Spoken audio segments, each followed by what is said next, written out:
Gloire à Dieu, bien-aimés, je vous salue de partout où vous nous suivez, dans le monde entier. J'aimerais que nous partagions un moment avec vous dans la présence de Dieu. Mais avant de commencer, nous voulons prier Dieu, lui qui est le commencement et la fin. Éternel, nous te bénissons, notre Dieu, toi le roi des rois, le créateur du ciel et de la terre. Merci, Papa, pour ces instants que tu nous donnes. Nous sommes devant toi, notre Dieu, et nous voulons t'écouter nous parler. Sois avec nous. Utilise ma bouche, Seigneur, pour bénir le peuple du monde entier, Seigneur, afin de leur donner le salut et de leur redresser, Seigneur, notre Dieu, afin qu'ils jouent leur rôle dans ce monde pour ta gloire. Au nom de Jésus-Christ. Amen. Je vous salue encore une nouvelle fois, mes bien-aimés frères et sœurs, de partout où vous nous suivez. C'est votre humble serviteur, le révérend Silas Moyi du ministère Christ pour tous, à Kinshasa, en RD Congo. J'aimerais que nous puissions partager un moment merveilleux dans la présence de Dieu, avec la parole de Dieu. Vu les moments que nous sommes en train de traverser, les moments que l'Église, les nations traversent, j'ai besoin que nous puissions nous donner quelques lignes de la parole de Dieu qui vont nous éclairer, qui vont nous orienter, afin que les chrétiens, je parle bien des chrétiens, que le chrétien sache qui il est et qu'est-ce qu'il doit faire. Parce qu'il y a la confusion, les chrétiens ne jouent pas encore leur rôle. Lisons la parole de Dieu dans les livres de Romains chapitre 8, verset 19. Moi j'utilise la version second 21. La parole de Dieu nous dit, de fait, la création attend avec un ardent désir la révélation des fils de Dieu. La création attend avec un ardent désir la révélation des fils de Dieu. Dans d'autres termes, je dirais, la création attend que les fils de Dieu jouent leur rôle.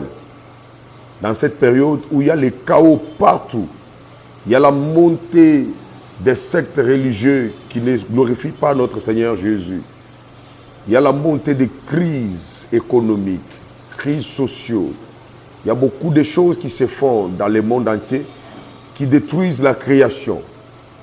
Et quand la parole de Dieu nous dit la création attend avec un ardent désir la révélation des fils de Dieu, c'est-à-dire la création sait bien que la solution à tous leurs problèmes proviendra des fils de Dieu. Mais qu'est-ce qui se passe? Le fils de Dieu, au lieu de jouer leur rôle à temps plein, convenablement, c'est comme si les fils de Dieu se sont plongés dans la distraction. Les fils de Dieu ne parviennent pas à apporter la solution au problème de la création parce que les fils de Dieu ne jouent pas leur rôle convenablement. Ils sont plongés dans la distraction. Ils sont plongés dans les sombres, dans le sommeil. Et cela empêche à leur puissance de s'exhiber. Cela les empêche à donner ce que la création attend d'eux. C'est pourquoi je demande, mon frère, ma soeur, de là où tu nous suis, toi qui crois en Jésus-Christ comme Seigneur et Sauveur, sache que, d'abord, tu n'es pas comme tout le monde. Tu es appelé à jouer les grands rôles dans ce monde. Et le monde n'attend que toi. On t'attend. Le monde attend l'Église. Parce que c'est l'Église qui détient le flambeau de la délivrance, du changement, de la stabilisation, de la paix, de toutes choses dans le monde. Sans l'Église, même les politiques ne feront rien. Sans l'Église, les économistes ne feront rien. Au contraire, nous irons de mal en pire. C'est pourquoi je prends ce moment, ce petit temps avec vous, pour nous dire, nous, enfants de Dieu, nous qui avons cru en Jésus-Christ comme Seigneur et Sauveur, Jésus-Christ nous a dit quoi? Nous sommes la lumière du monde. Nous sommes la lumière du monde. Or, nous comprenons par là que la lumière vient pour chasser les ténèbres. Quand nous parlons du ténèbre, nous comprenons directement le monde des diables, les règnes du diable qui apportent les chaos, qui apportent des maladies, des problèmes difficiles, qui créent des guerres et des choses partout dans le monde, qui suscitent des personnes méchantes qui sont là pour malmener, maltraiter les autres. Alors, nous, en tant que lumière, nous devons maintenant jouer notre rôle pour chasser les ténèbres, pour dominer sur les ténèbres. Quand nous allons tous dans le livre d'Ésaïe, on dit, les ténèbres ne régneront plus jamais. Mais comment est-ce que les ténèbres ne régneront plus jamais? C'est lorsque les fils de Dieu doivent se conformer à leur Seigneur, leur Maître Jésus-Christ, qui, avait l'amour pour le monde, qui, s'était livré pour le monde. C'est le moment où un chrétien, un authentique enfant de Dieu, doit d'abord aimer les gens qui l'entourent et se battre pour leur bien, pour leur bonheur. Luttons chaque jour, réveillons-nous, évitons des choses qui peuvent nous amener dans la distraction, qui peuvent empêcher à nous chrétiens de jouer notre rôle. Ne nous conformons pas au siècle présent. La première chose que je nous demande, pour que nous puissions, un chrétien, jouer son rôle, Romains 12, verset 2 dit, ne vous conformez pas au siècle présent. Comment est-ce que tu peux changer le monde aussi longtemps que toi tu vis comme le monde? Comment? Ça n'arrivera jamais. La plus grande chose, la première chose que je nous demande, nous les chrétiens, nous ne devons pas nous conformer au siècle présent. Bien que nous sommes dans le monde, mais que nous ne marchons pas comme le monde. Et c'est ce que nous voyons aujourd'hui dans l'église. L'église a perdu sa force parce que l'église vit comme le monde. Ce qu'on voyait dans le monde et aujourd'hui dans l'église. Les hommes de Dieu ne sont plus différents aux hommes du monde. Les enfants de Dieu ne sont plus différents aux enfants du monde. Ils commencent à copier les choses du monde. Or, tu ne peux pas être puissant si tu copies ce que ton ennemi fait. Parce qu'on ne peut jamais tuer l'ennemi avec l'arme de l'ennemi. On ne peut pas s'habiller de l'armure de l'ennemi et vouloir chercher à chasser l'ennemi. Cela n'arrivera pas.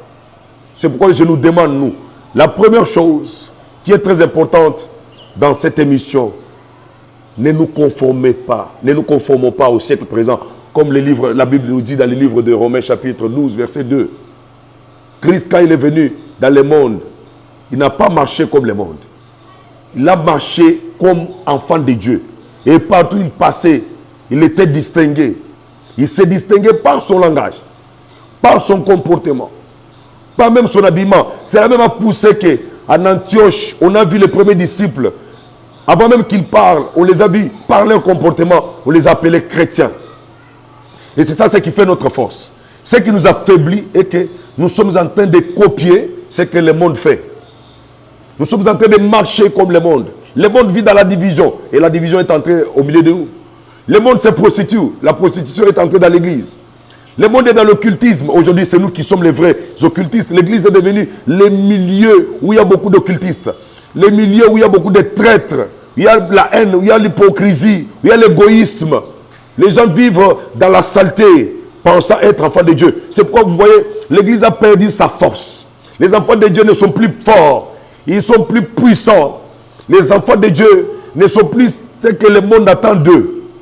Tu peux, toi mon frère et ma soeur, tu peux faire ce que le monde attend de toi.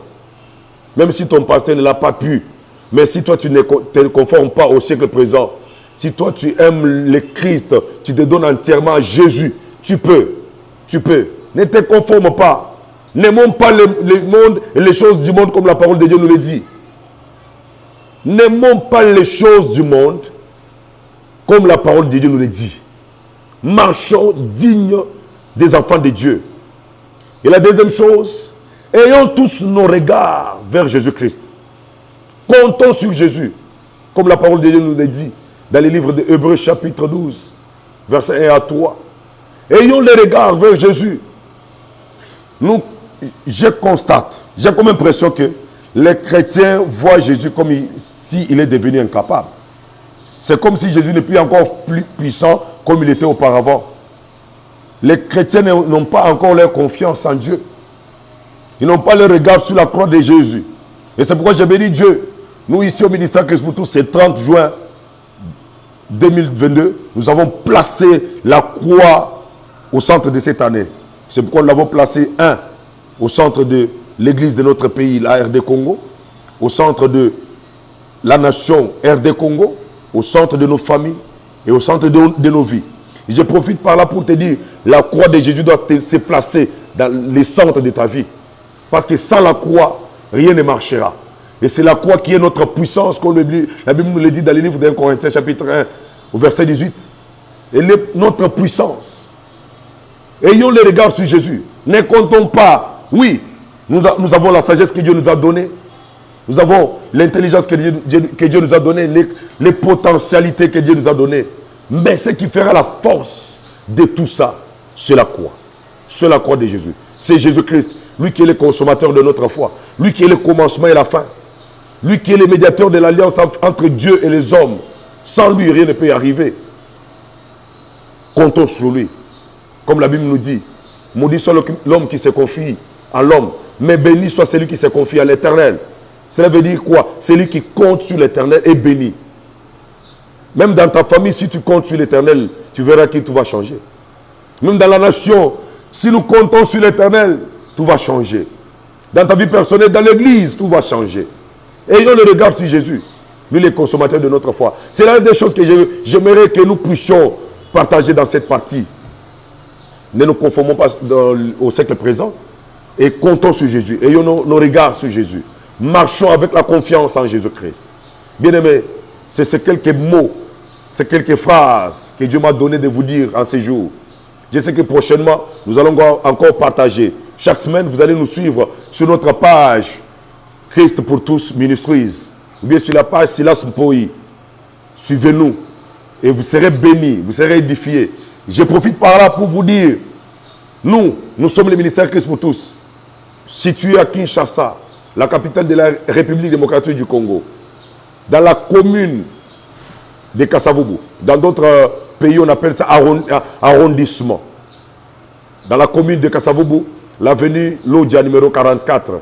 Ceux qui connaissent la ville, même si tu viens dans la ville, la référence c'est le rond-point Gambela, non du rond-point Victoire. Et je t'informe que nous avons un programme précieux d'enseignement et de prière qui aura lieu du 2 au 8 août 2022, que nous appelons au pied de Jésus.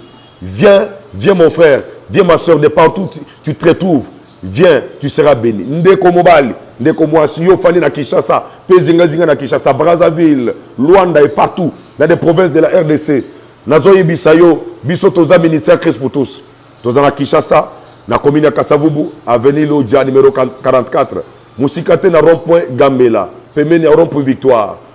Yaka toza na molulu munene, oye pambola kabana nzambe, oye zapona li pamboli na yo.